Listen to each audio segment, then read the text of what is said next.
All right, everyone. Welcome back. Welcome back. Come on in. As always, make yourself comfortable. Grab a drink. Today I have my LaCroix. Is that how you pronounce it? LaCroix lime seltzer water. Relatively healthy choice, and hopefully you're kicking back with some coffee, tea, booze, juice, whatever it is, a snack, and you're hopped up and ready to, well, not hopped up, but you're just relaxing and you're focused. That's the word, focused and paying attention because we have a spectacular toy today. And before I roll into this video, do me a second. If you're unsubscribed, and also if you subscribe, make sure you're still subscribed and make sure you're checking that bell icon to be notified of all this amazing content that we post multiple times a week so that you don't miss out on any of this amazing rarity here. And today is no exception because, and I say that, by the way, because sometimes people have said to me, you know what, I checked and I was unsubscribed, and that's the way those algorithms work, especially on YouTube. I don't know about the other platforms, but sometimes they may unsubscribe you. They may think you're a bot or something if you're in hiatus for a long period of time. So again, this is a glimpse in the past. I'm posting this. When I'm posting this, it'll be Thor, what's that movie? Thor Love and Thunder's second weekend, where it seems like it's kind of flopping down, you know. Once again, Disney/Marvel makes a movie that diminishes the male lead once again, and people are tired of their BS and their nonsense, and they're leaving billions on the table by abandoning their core audience and focusing on ridiculous, idiotic ideology. That's my political rant for the day, because it's like, are you sick of this stuff? They're churning out characters that nobody wanted and abandoning their tried and true, you know? But hey, they're paying a price at the box office, and that movie was pretty lame, you know, compared to the previous. You know, I guess everything did end in Endgame. Now we have Lame Game. You know, we've entered the Lame Game stage. But anyway, on to this spectacular toy that I was a little reticent to buy because I wasn't sure that you really could consider this a space toy. And man, this had some spirited bidding, and I wasn't even positive that I wanted to shoot into the stratosphere like this toy itself to acquire it. But I asked my resident rocketeer, Marcy. She's a very astute and knowledgeable rocket expert, toy expert. And, you know, she gave me the go-ahead, the green light, if you will. She said, you know what, it's rare. I rarely see that box. And I have to say, with the toy in my hand, I'm glad I made the decision to step up and purchase it, because quite honestly, it's a beautiful toy. The colors are spectacular, and even though it has some of that military theme, I'm usually avoiding unless it's truly spacey.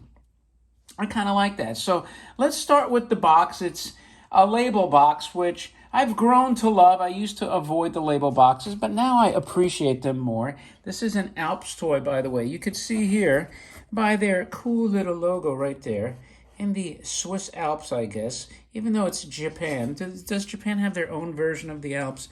They probably do. But a very striking illustration of this plane, very colorful. And I can only imagine that you'd have to assume that this B-61 Buzz bomber is in space right now. Looks like he's breaking the sound barrier, maybe Mach 4 or 5 or something like that. And man, this box is in really excellent condition. And again, from what I was told, this is a very rare box. And man, look at this. I remember speaking to Hank Goseys, RIP. He used to tell me, you can't expect these boxes to last long because they were made of like ground up knickers back in the day. And you can almost see like all the fiber composition, whatever. These definitely were not made to last. So when you look at something like this that's between 60 and 70 years old, you wonder, how the hell did this thing survive in this condition? I mean, a kid didn't even poke his fingers through this thing. It's remarkable. This particular one is like outstanding. Look at the staples. It's crisp. It's square, bricky-like. And again, the illustration is really cool. So I did some research, and there is, believe it or not, in our military arsenal, there's a B-61 bomber. Or, yeah, I guess it's a B-61. And then, if I'm not mistaken, there's a B-61 thermonuclear bomb that's been popular since 1963, since the Cold War. And it was like the bomb of choice, I guess. It's been modernized. So I guess it's kind of like you have a bomber and the bomb. So I'm trying to figure out, could this be like early 60s? To me, it's definitely strikes of the late 50s. It's hard to tell. Now, this toy has the wings inserted in the slot, and I actually had a hard time getting them in. It's a snug fit. So you have a slot in the fuselage that's open on both ends, and you just have to like slide the wing in there.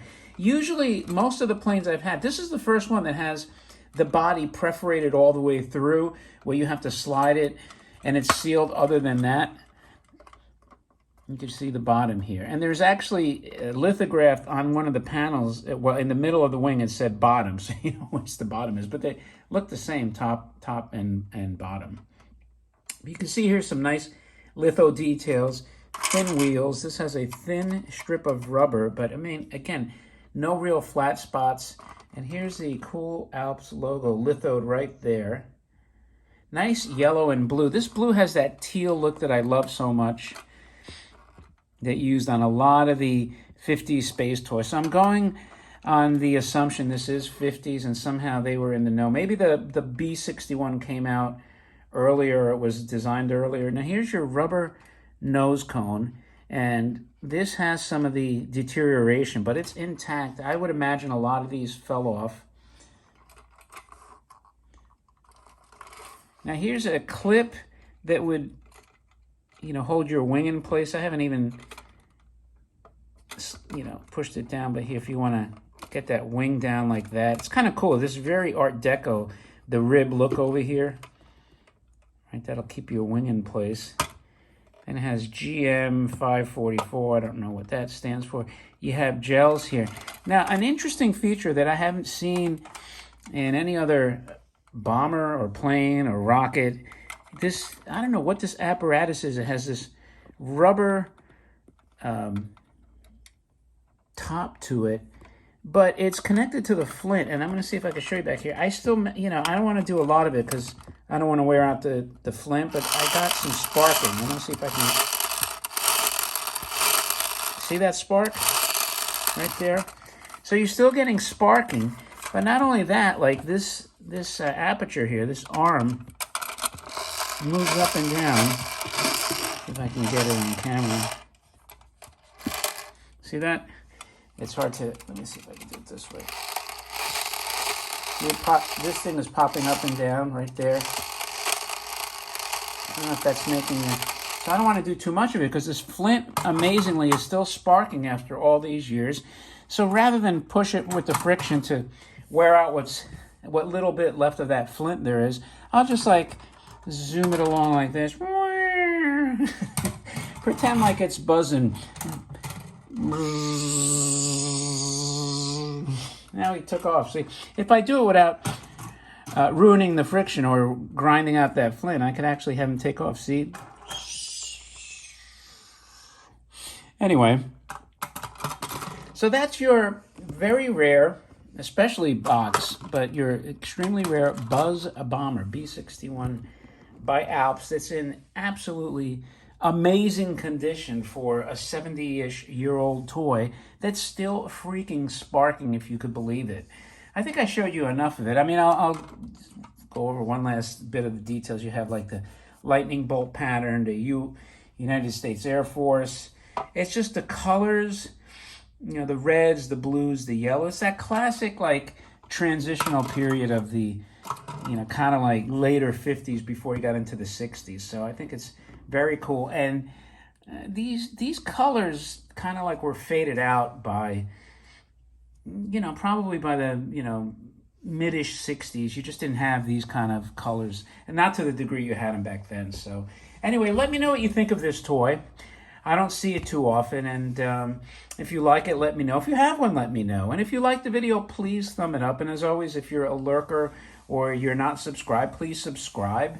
And leave a remark. Anything that any interaction helps the algorithms, whatever platform you're on, and that helps grow the channel. With that, thanks as always for your time. I appreciate it, and I, my friends, will talk to you later.